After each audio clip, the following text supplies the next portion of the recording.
Here's how I unlocked fluency in 7 different languages and how you can do it too.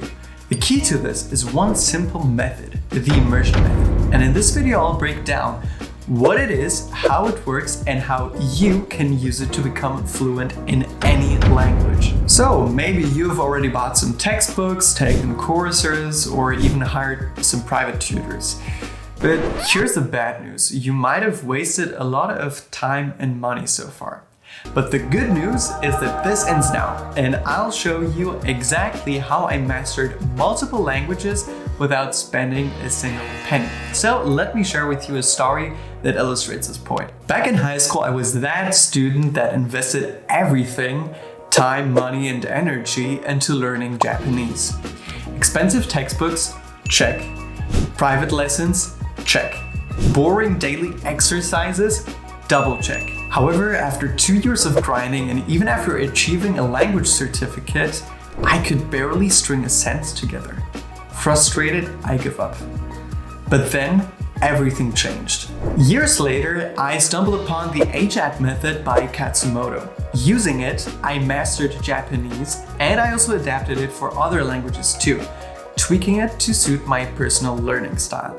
This method, rooted in immersion, completely transformed how I approach language learning. So let me explain to you the philosophy behind it and how it works. First, think about your best language, your native language. How did you learn it? That's the key. As babies, we're surrounded by a foreign language at every single moment. We absorb it naturally by hearing it, seeing it, and interacting with it. That's the essence of the immersion method, creating an environment where you're surrounded by your target language everywhere and where you're trying to invest every single free second you can to do just that. Many people might think that this is only achievable as a baby, but science, such as Stephen Krashen's input hypothesis, proves the opposite, since adults are more intelligent than babies after all. In short, language learning basically comes down to just a few key habits, which might seem small at first, but ultimately really add up over time. Now, this might sound nice and all, but how can you apply this practically? For this, we'll have to take a look at the different kinds of immersion that you can do. Immersion can be broken down to 4 key pillars based on 2 axes each. The first one being the senses, so listening and reading, and the other one being the focus, which can be active or passive. These are the 4 pillars of immersion that will help you succeed, and here's how you can apply them to daily life. Passive listening is when you audibly surround yourself with the sounds of your target language without focusing on it too much.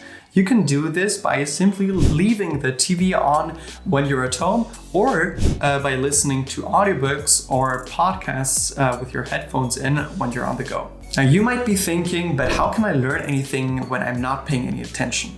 First, don't underestimate how much your subconscious can gather in knowledge without you even noticing.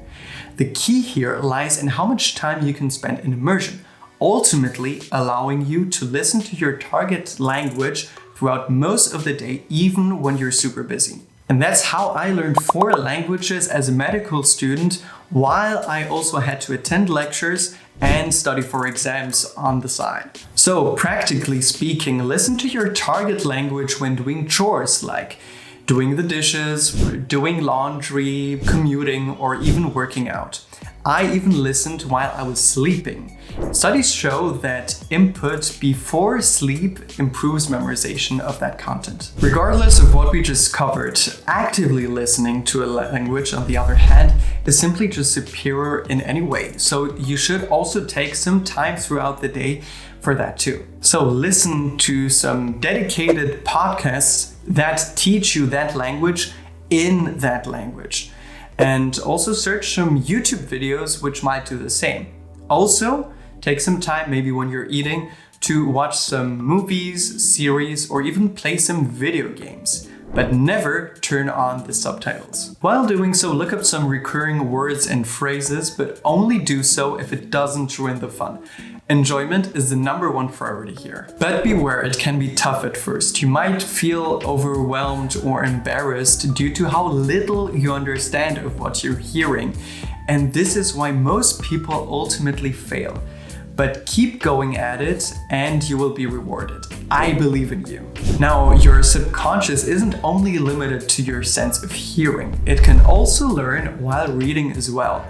And seeing the same words over and over again can go a long way, even if you're not paying too much attention. So go ahead and change the language settings in your phone right now and go and do the same with your computer or with other devices, like even consoles.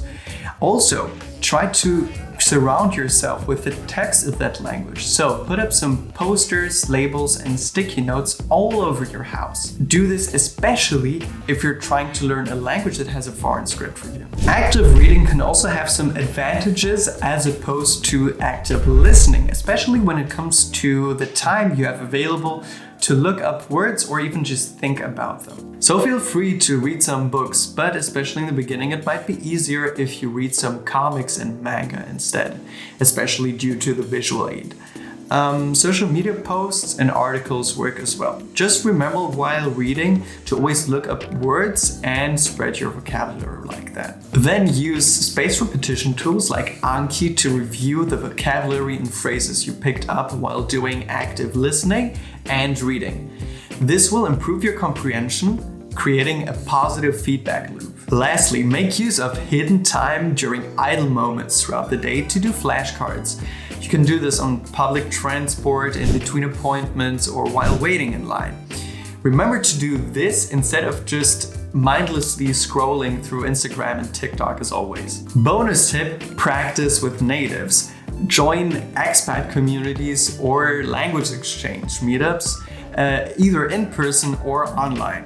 Discord is great for this, like our own server, link in the description. Now, when talking to natives, start with comprehension first, so listening in person and reading their texts, before focusing on output like speaking and texting. I'll dive deeper into that in a future video, so make sure to subscribe for that. Now, you still might be wondering, but what does it look like to do some output after learning a language with the Immersion Method? And what's it like to speak 7 languages fluently? In that case, check out the video right here in which I speak 7 languages in 7 minutes, sharing how I learned each one and the stories behind them. Let me know if you have any questions in the comments down below, and thanks for watching. I'll see you in the next one.